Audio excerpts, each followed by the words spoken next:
Hello students, welcome to iExamB. My name is Anshul Malik and I am your reasoning mentor. Students, जैसा कि आप सभी जानते हैं कि आरआरबी एनटीपीसी की 7th फेज़ की जो डेट्स हैं वो आ गई हैं। आरआरबी एनटीपीसी का एग्ज़ाम 23 जुलाई से शुरू होने वाला है। उसी तरीके से अगर मैं सीएचएसएल की बात करूं तो सीएचएसएल का एग्ज़ाम जो कोरोना के चलते पोस्टपोन हो गया था, जो हमारे लेफ़्ट ओवर कैंडिडेट्स हैं उनकी डेट्स भी आ गई है, यानी 4 अगस्त से लेफ़्ट ओवर कैंडिडेट्स के लिए एग्ज़ाम स्टार्ट हो रहे हैं।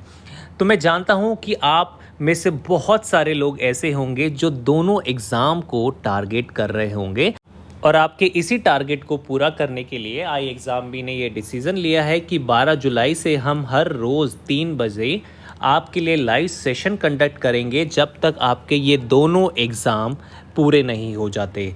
तो जल्दी से आप हमारे चैनल को सब्सक्राइब कर सकते हैं और हर रोज़ 3 बजे आके 12 जुलाई से अपने नॉलेज को आप इंक्रीज़ कर सकते हैं। तो चलिए स्टार्ट करते हैं। तो आज के सेशन में हम कंबाइंड प्रिपरेशन की बात करेंगे कि आप SSC, CHSL and RRB NTPC को कैसे एक साथ टारगेट कर सकते हो। और साथ ही साथ अगर आप एसएससी, सीएचएसएल के लिए प्रिपेयर कर रहे हो और एक डेडिकेटेड प्लान चाहिए आपको in order to boost your preparation, तो आप हमारे ऑनलाइन कोर्स में एनरोल कर सकते हैं। You just have to visit iexamb.com और आपको ये सारे फीचर्स उस पैकेज में मिल जाएंगे जहां आपके daily live session, video lessons, study notes और प्रैक्टिस टेस्ट कंडक्ट कराए जाते हैं। तो इस चीज़ का आप ध्यान रखें। साथ ही साथ अगर आप आरआरबी एनटीपीसी को भी टारगेट कर रहे हो तो उसके लिए भी हमारे पास एक पैकेज है। अगर आप ऑनलाइन कोर्स से हमारे जुड़ना चाहते हैं तो iexamb.com पे आके अपने आप को रजिस्टर कर सकते हैं। तो जल्दी से सीएचएसएल के लिए एलिजिबिलिटी क्राइटेरिया की हम बात कर लेते हैं। तो एज लिमिट यहाँ पर 18 to 27 ईयर्स होती है, जहाँ पर आप एलडीसी यानी लोअर डिवीजन क्लर्क, जिसको जूनियर सेक्रेटरीट असिस्टेंट भी कहा जाता है, उन पोस्ट के लिए अप्लाई कर सकते हैं।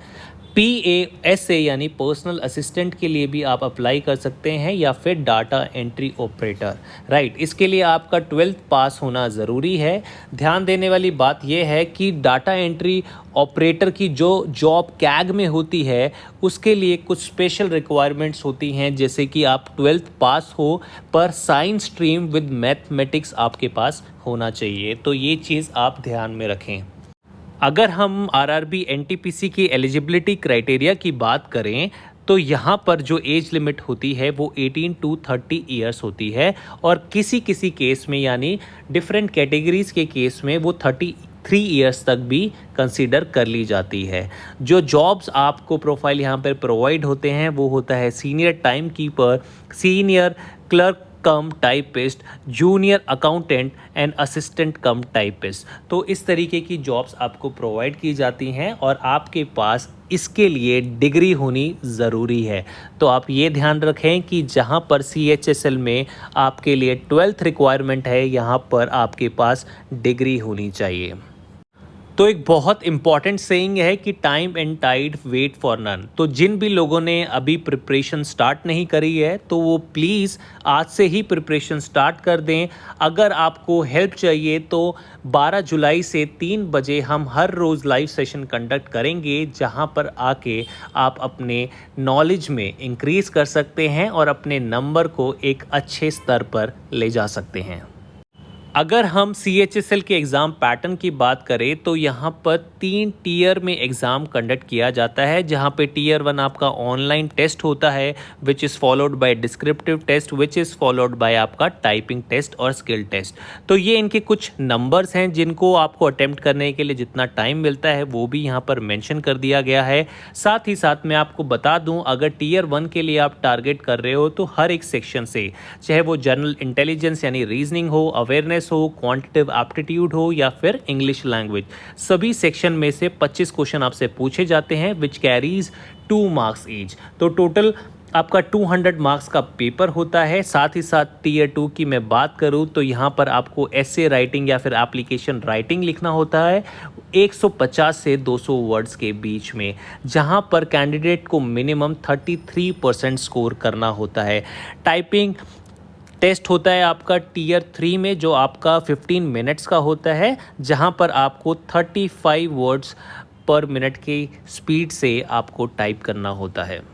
उसी तरीके से अगर मैं आरआरबी एनटीपीसी के पैटर्न की बात करूं तो यहाँ पर 3 तरीके के टेस्ट कंडक्ट कराए जाते हैं। पहला प्री टेस्ट होता है, दूसरा आपका मेंस टेस्ट होता है एंड थर्ड आपका टाइपिंग टेस्ट होता है। अगर मैं प्री की बात करूं तो इसमें आपसे 4 सेक्शन पूछे जाते हैं। पहला होता है मैथमेटिक्स, जहां से आपसे 30 क्वेश्चन पूछे जाते हैं, फिर रीजनिंग से 30, जनरल अवेयरनेस से 40। तो प्री में आपके ये 3 सब्जेक्ट रहते हैं। अगर मैं टीयर 2 की बात करूं तो यहाँ पर आपसे मैथमेटिक्स के 35 क्वेश्चन, जनरल इंटेलिजेंस या रीजनिंग के 35 क्वेश्चन एंड जनरल अवेयरनेस के 50 क्वेश्चन आपसे पूछे जाते हैं, which is equal to your 120 marks. इसके बाद आपका कंप्यूटर बेस्ड टेस्ट होता है। तो इस चीज़ का आपको ध्यान रखना है कि इसमें CHSL से थोड़ा सा डिफरेंट पैटर्न है, और अगर आप आगे आने वाले समय के लिए इसकी प्रिपरेशन कर रहे हो तो आप iExamB पे आके कोर्स परचेज कर सकते हो। तो अगर मैं एग्ज़ाम सिलेबस की बात करूं तो दोनों के बीच में कुछ कॉमन सा सिलेबस है जो आपको ध्यान रखने की ज़रूरत है। अगर मैं मैथमेटिक्स की बात करूं तो मैथमेटिक्स से ये सारे टॉपिक्स आपसे नॉर्मली पूछ लिए जाते हैं, which includes your arithmetic topics and as well as advance mathematics से भी आपके टॉपिक आते हैं, जैसे एलजेब्रा, ज्योमेट्री, ट्रिग्नोमेट्री एसेट्रा। साथ ही साथ रीजनिंग की मैं बात करूं तो रीजनिंग का लेवल बहुत लो रहता है। टॉपिक के नाम मैंने आपको प्रोवाइड कर दिए हैं, आप स्क्रीनशॉट लेके एक बार ध्यान से देख सकते हैं कि कौन कौन से टॉपिक आपके आरआरबी एनटीपीसी में पूछे जाते हैं। साथ ही साथ जनरल अवेयरनेस का सिलेबस थोड़ा सा वास्ट होता है, पर 10th लेवल का ही होता है। आपने जितने भी सब्जेक्ट्स पढ़े हैं, चाहे वो फिज़िक्स हो, केमिस्ट्री हो, बायो हो, तो ये सब सब्जेक्ट्स आपसे पूछे जाते हैं। ज्योग्राफी रिलेटेड भी क्वेश्चंस आपसे पूछे जाते हैं, साथ ही साथ करंट इवेंट्स रिलेटेड आपसे क्वेश्चन पूछ लिए जाते हैं। ये आरआरबी एनटीपीसी का एग्जामिनेशन सिलेबस है। दोस्तों, अगर मैं CHSL के एग्ज़ाम सिलेबस की बात करूं तो इसका सिलेबस भी थोड़ा सा सिमिलर ही है। जनरल इंटेलिजेंस यानी रीजनिंग में आप देख सकते हो आपके ये टॉपिक हैं। क्वांटिटेटिव एप्टीट्यूड में भी आपका अर्थमेटिक और एडवांस ज्योमेट्री है। जनरल अवेयरनेस का भी टॉपिक एनटीपीसी के लगभग जैसा ही है, और इंग्लिश में आपसे cloze test, para jumbles, fill in the blanks और वन वर्ड सब्स्टिट्यूशन जैसी चीज़ें पूछ ली जाती हैं। तो सिलेबस आपका क्रिस्टल क्लियर है, तो आप इसका स्क्रीनशॉट लेके इस सिलेबस को देख सकते हो। तो कुछ इम्पॉर्टेंट पॉइंट्स हैं। अगर मैं एनटीपीसी में नंबर ऑफ़ वैकेंसीज़ की बात करूं तो 35,000 के लगभग वैकेंसीज़ हैं एनटीपीसी की जॉब में। तो 1/3 यहाँ पर नेगेटिव मार्किंग रहती है स्टेज 1 और स्टेज 2 एग्ज़ामिनेशन में, तो आपको ये चीज़ ध्यान रखनी है। तो दोनों एग्ज़ाम के लिए कुछ कॉमन सिलेबस है जो आपको ध्यान रखने की ज़रूरत है। अगर आप दोनों एग्ज़ाम को टारगेट कर रहे हो तो आप इस सिलेबस को कॉमन फॉलो कर सकते हो, और हम रोज़ लाइव सेशन भी लेके आएंगे जहां पर आपको फ़ायदा मिलेगा अपने एग्ज़ाम को क्लियर करने के लिए। हमेशा याद रखना स्टूडेंट्स, आपको स्मार्ट वर्क करना है, हार्ड वर्क नहीं करना है। बहुत सारे लोग बहुत तरीके के क्वेश्चन सॉल्व करने लग जाते हैं, जबकि CHSL और एनटीपीसी का एग्ज़ाम ऐसा है जहां पर ट्रिक्स का बहुत बड़ा रोल है, क्योंकि आपको कम समय में सारे क्वेश्चन सॉल्व करने हैं, क्योंकि कट ऑफ बहुत हाई जाती है। तो अगर आप ट्रिक से, टेक्निक से क्वेश्चन सॉल्व करेंगे तो आप ज़्यादा मार्क्स स्कोर कर पाएंगे। तो इस चीज़ का भी आप ध्यान रखें। तो कुछ स्ट्रैटेजी मैं आपको बता देता हूं जो आपको प्रिपरेशन के दौरान फॉलो करनी है, कि आपको टाइम वेस्ट नहीं करना है। जितना भी आपके पास टाइम है उसका आपको एफिशिएंट यूज़ करना है। आपको मेमोरी बेस्ड पेपर अटेम्प्ट करना है, सो दैट आप अपनी टारगेट को पूरा कर सकें। आपको CHSL पे ज़्यादा फोकस करना है, क्योंकि अगर आप CHSL पे फोकस करेंगे तो आरआरबी एनटीपीसी पे आप अच्छी पकड़ बना सकते हैं। साथ ही साथ आपको इंग्लिश के लिए एक डेडिकेटेड स्टडी प्लान बनाने की ज़रूरत है, क्योंकि बहुत सारे लोगों की इंग्लिश बहुत ज़्यादा वीक होती है, तो इस चीज़ का भी आप ध्यान रखें। और साथ ही साथ करंट अफेयर्स से आपके 4-5 क्वेश्चंस आ जाते हैं, तो जनरल नॉलेज और करंट अफेयर्स की आप डेली रीडिंग हैबिट भी निकालें। साथ ही साथ आप लास्ट 6 मंथ के करंट अफेयर्स रिवाइज कर सकते हैं। रोज़ आपको एक मॉक टेस्ट देना ज़रूरी है और अपने वीक एरिया को इम्प्रूव कर सकते हैं by attempting chapter test on I exam भी। तो ये सब आप चीज़ें फॉलो कर सकते हैं in order to boost your preparation.